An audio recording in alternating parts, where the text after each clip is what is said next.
जय श्रीकृष्ण दोस्तांनो, आपण 12वा श्लोक पाहत आहोत. युक्तं कर्मफलं त्यक्त्वा शान्तिमाप्नोति नैष्ठिक्यम् युक्ताकार कामकारेण फले सक्तो निबध्यते. युक्त हा या पदाचा अर्थ प्रसंगानुसार घेतला जातो. जसजसे याच अध्यायाच्या 8व्या श्लोकात आपल्या अकर्ता मानणाऱ्या सांख्ययोगासाठी युक्त पद आले आहे, तसेच येथे कर्मफल त्यागाचा कर्म करणाऱ्या कर्मासाठी युक्त पद आले आहे, ज्याचा उद्देश समता आहे.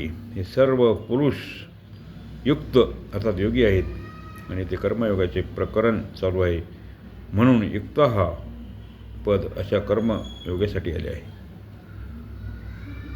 ज्याची बुद्धी व्यवसायत्मिक झाल्याने त्यात सांसारिक कामनांचा अभाव झाला आहे. कर्मफलम त्यक्त्वा या ठिकाणी कर्मफलाचा त्याग करण्याचे तात्पर्य फलाची इच्छा आसक्तीचा त्याग करणे आहे. कारण वास्तविक त्या कर्मफलाचा नसतो, तर कर्मफलाच्या इच्छेचा असतो. कर्मफलाच्या इच्छेचा त्याग करण्याचा अर्थ कोणत्याही कर्म आणि कर्मफलाने आपल्यासाठी कधीही किंचित मात्रही एखादे सुख घेण्याची इच्छा न ठेवणे हा आहे.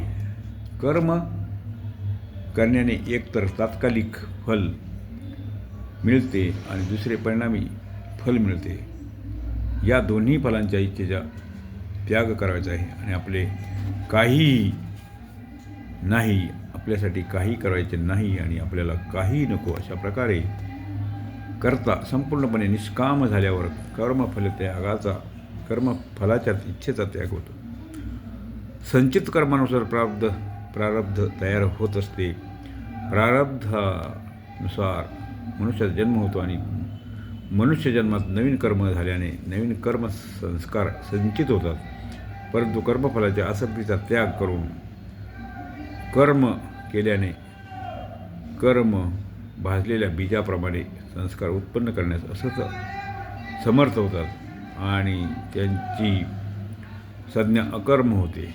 वर्तमान काळात निष्काम भावपूर्वक केलेल्या कर्माचा प्रभाव आणि त्याचे मागील कर्म संस्कार ही समाप्त होतात. अशा प्रकारे त्यांचा पुनर्जन्माचे कारणच समाप्त होते.